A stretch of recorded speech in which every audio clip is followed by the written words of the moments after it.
What if I told you the next big economic crisis in Detroit might not be caused by a recession, but by a trade war with our closest neighbor? Imagine this. Ford and GM, the titans of American roads, watching their stock prices nosedive, not because they can't sell cars, but because the U.S. government decided to slap heavy auto tariffs on Canada. Sounds dramatic? It should.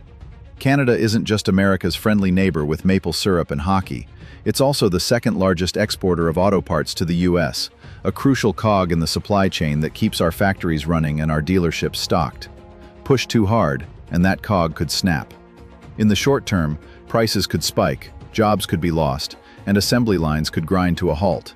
In the long term, America risks losing its grip on the global auto stage, handing the steering wheel to rivals in Europe and Asia.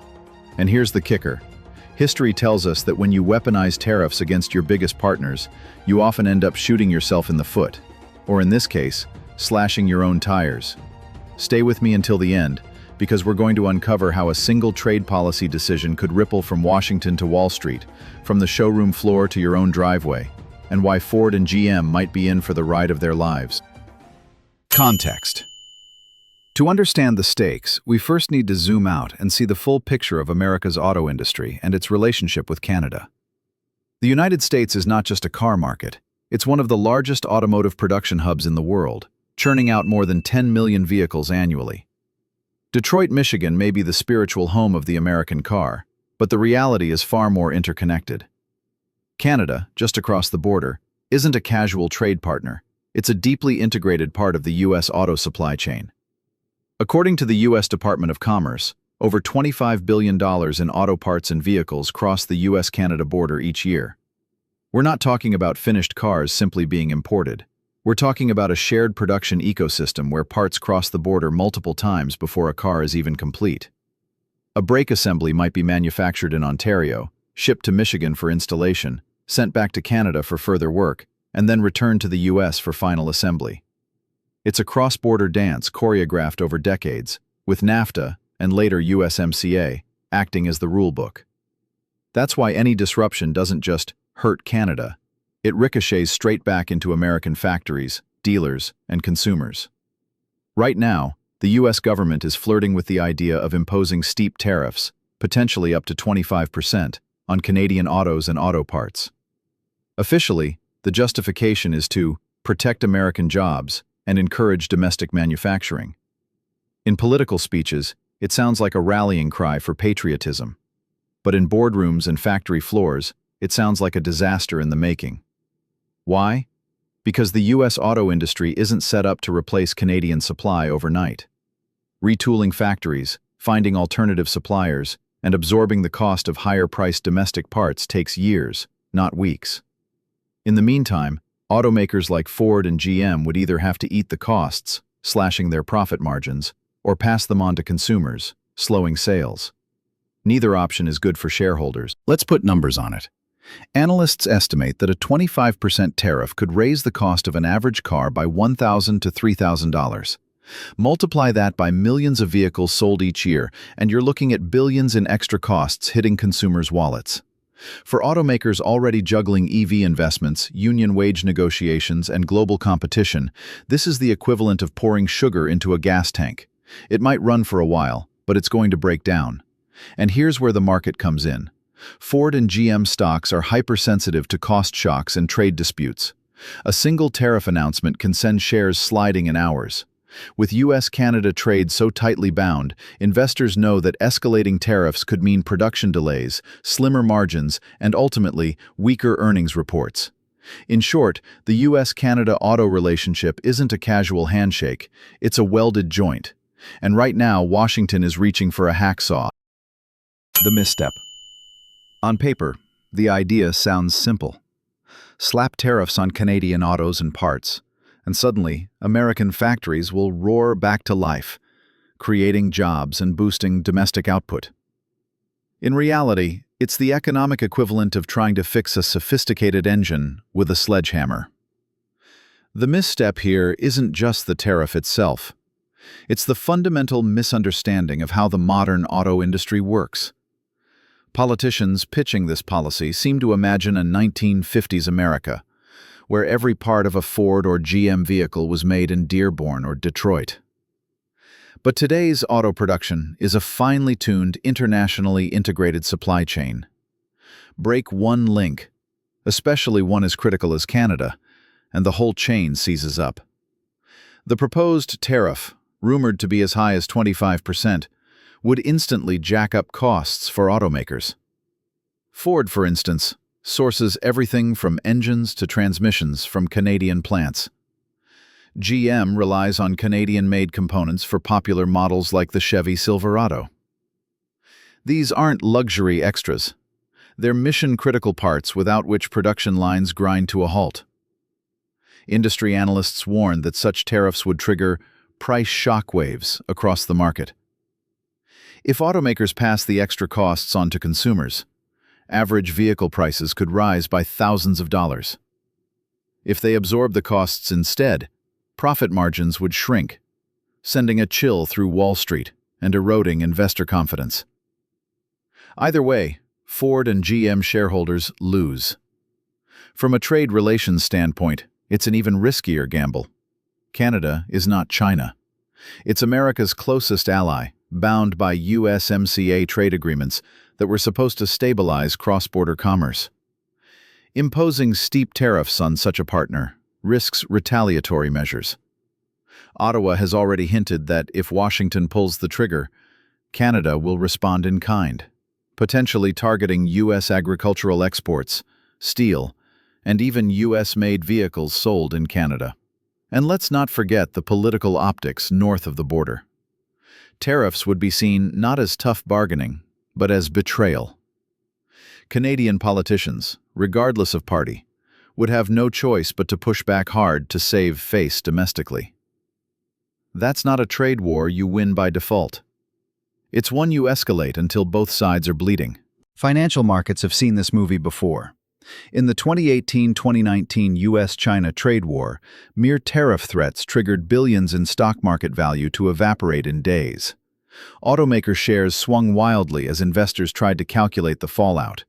Ford and GM, already battling high labor costs and expensive EV transitions, can't afford another external shock of that scale. And here's the bitter irony. Instead of protecting American jobs, such tariffs could destroy them.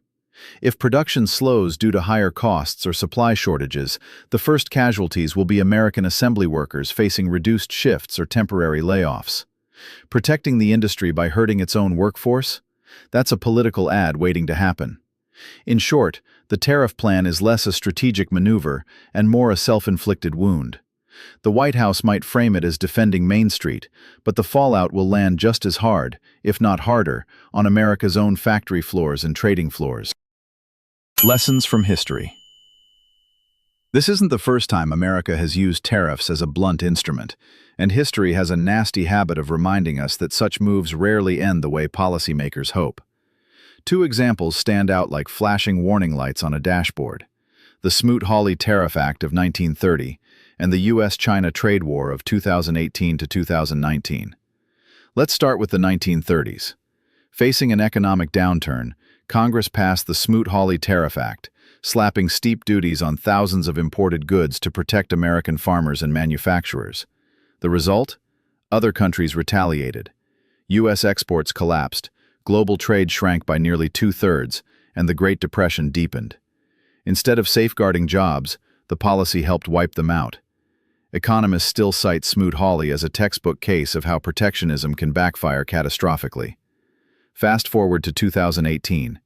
President Trump's administration hit China with tariffs on hundreds of billions of dollars worth of goods, aiming to fix trade imbalances and push Beijing on intellectual property issues. China responded in kind, targeting U.S. exports like soybeans, pork, and automobiles. Markets hated it. Stocks swung wildly, supply chains were disrupted, and U.S. manufacturers, especially automakers, faced higher input costs. A study by the Federal Reserve estimated the tariffs actually reduced U.S. manufacturing employment rather than increasing it. There's a clear pattern here.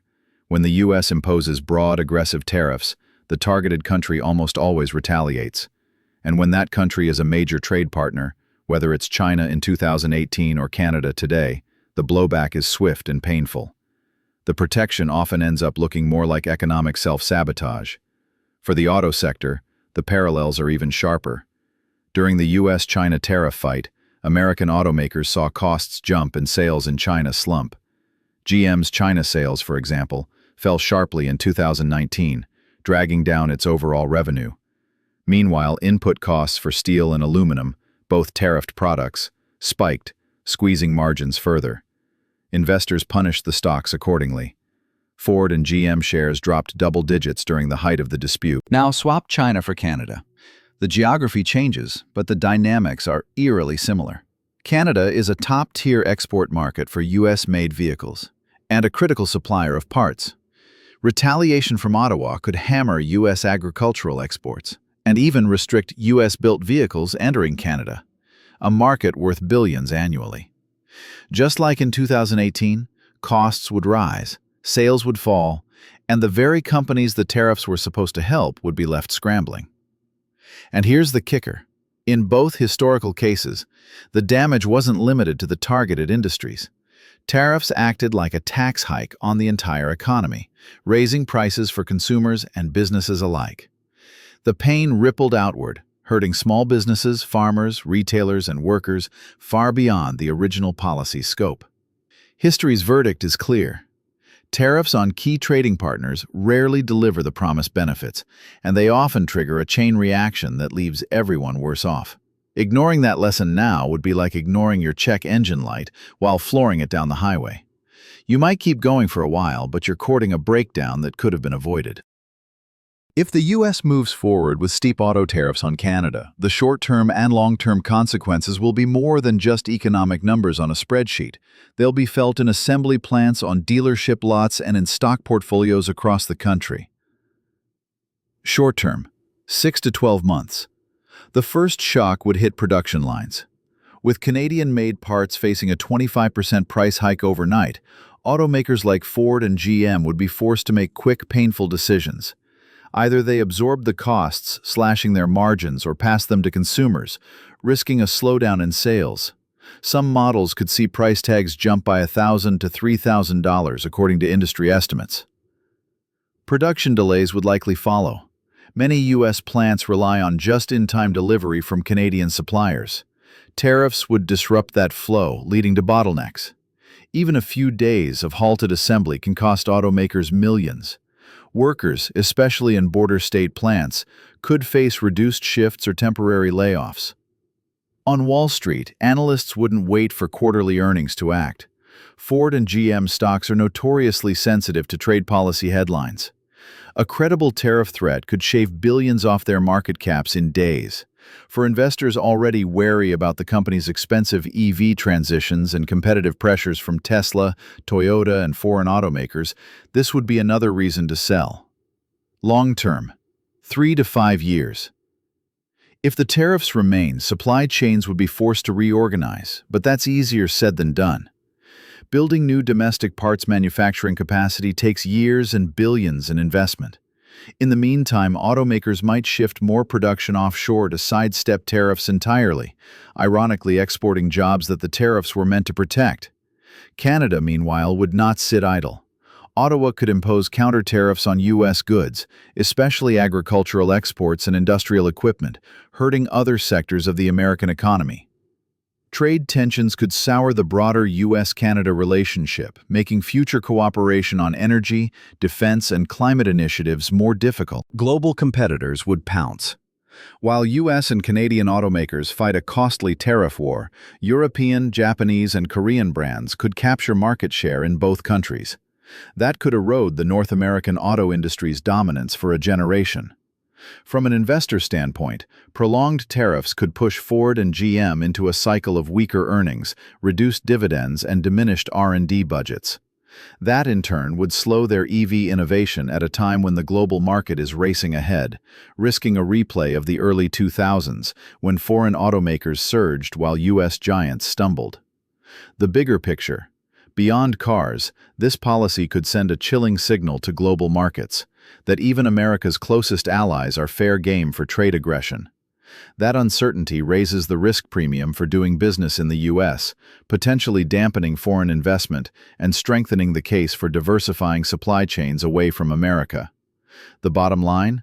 The tariffs might start as a political talking point about protecting American jobs, but over time they could undermine the very foundations of the U.S. auto industry, its integrated supply chain, its export markets, and its investor confidence.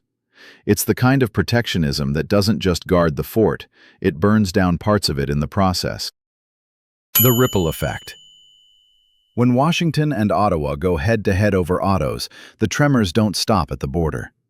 The U.S.-Canada auto supply chain is so deeply woven into the broader economy that pulling on one thread can unravel far more than the fabric of car manufacturing. Regional impact. North America's economic heartbeat. The first ripples would hit border states like Michigan, Ohio, and New York, where factories, warehouses, and logistics hubs depend on a seamless flow of goods across the Great Lakes. Local economies could feel the pain quickly. Slower production means fewer shifts, which means less spending in local businesses, from diners serving plant workers to suppliers providing everything from seat foam to software. On the Canadian side, industrial hubs like Windsor and Oshawa would take their own hits, triggering layoffs that reduce cross-border consumer spending. Remember, millions of Canadians travel to the U.S. each year to shop, vacation, and attend events. If jobs dry up in Ontario's auto belt, that discretionary spending in American border towns vanishes too. Trade chain reaction. Canada wouldn't just retaliate with tariffs on cars, it would likely target politically sensitive U.S. exports like dairy, beef, whiskey, and agricultural machinery. That would draw farmers and ranchers into the fight, creating new pressure points on Washington from states far removed from the auto industry. This tit-for-tat could also drag Mexico into the crossfire. As the third partner in USMCA, Mexico's auto sector is intertwined with both the U.S. and Canada. Tariff disruptions could reroute parts flows through Mexican plants, straining their capacity and potentially prompting Mexico to adjust its own trade policies in response. Global financial markets. Investors worldwide watch U.S.-Canada relations as a proxy for the stability of North American trade. Tariffs between these two close allies would be a red flag that political risk in the region is rising. That could spook foreign investors, pushing them to diversify into Europe or Asia instead. Commodity markets would also feel the heat. Canada is a major exporter of metals like aluminum and nickel, both crucial to auto manufacturing and EV battery production. If Ottawa retaliated by tightening exports or imposing its own duties, the global prices of these materials could spike, raising costs for automakers far beyond North America. A warning shot to allies. Perhaps the most damaging ripple is diplomatic. If America is willing to impose steep tariffs on Canada, a NATO ally, USMCA partner, and historically one of the most reliable trade partners, it signals to the rest of the world that no one is safe from sudden, politically driven trade moves. Allies in Europe and Asia may begin hedging their bets, seeking alternative markets and suppliers to reduce dependence on the U.S. The unintended beneficiaries. While North America fights itself, rivals benefit. European and Asian automakers could gain market share in both the U.S. and Canadian markets, positioning themselves as safe suppliers, unaffected by cross-border disputes. Long-term, that could erode the competitive position of both American and Canadian auto industries. In short, the ripple effect of a U.S.-Canada auto tariff war would spread far beyond assembly lines, shaking local economies, agricultural markets, global trade relationships, and America's standing as a reliable economic partner. The waves may start in Detroit and Ottawa, but they would crash on shores worldwide. If Washington truly wants to protect American auto jobs without detonating a trade grenade in North America, there are smarter ways forward. The U.S. and Canada have navigated trade disputes before, sometimes with bruises, but often with a handshake in the end. The challenge now is choosing the path that avoids turning a political talking point into an economic own goal. Solution 1. Targeted negotiations, not blanket tariffs. Instead of imposing a sweeping 25% tariff, the U.S. could push for targeted agreements on specific supply chain concerns, such as rules of origin requirements under USMCA or commitments to maintain certain production levels in American plants. This narrows the focus to actual points of contention without torching the entire trade relationship. It also gives both sides room to claim political wins without mutual destruction. Solution 2. Incentivize domestic production. Don't punish imports. If the goal is to strengthen domestic manufacturing, carrots often work better than sticks. Tax incentives, R&D grants, or subsidies for U.S.-based auto parts production could encourage reshoring without sparking retaliation. This approach takes longer to show results, but avoids immediate supply chain chaos. Solution 3. Joint competitiveness initiatives. Both the U.S. and Canada are facing the same existential challenge in autos, the global EV transition. A cooperative North American EV supply chain strategy, covering batteries, raw materials, and assembly, could position the region as a united front against Asian and European competition.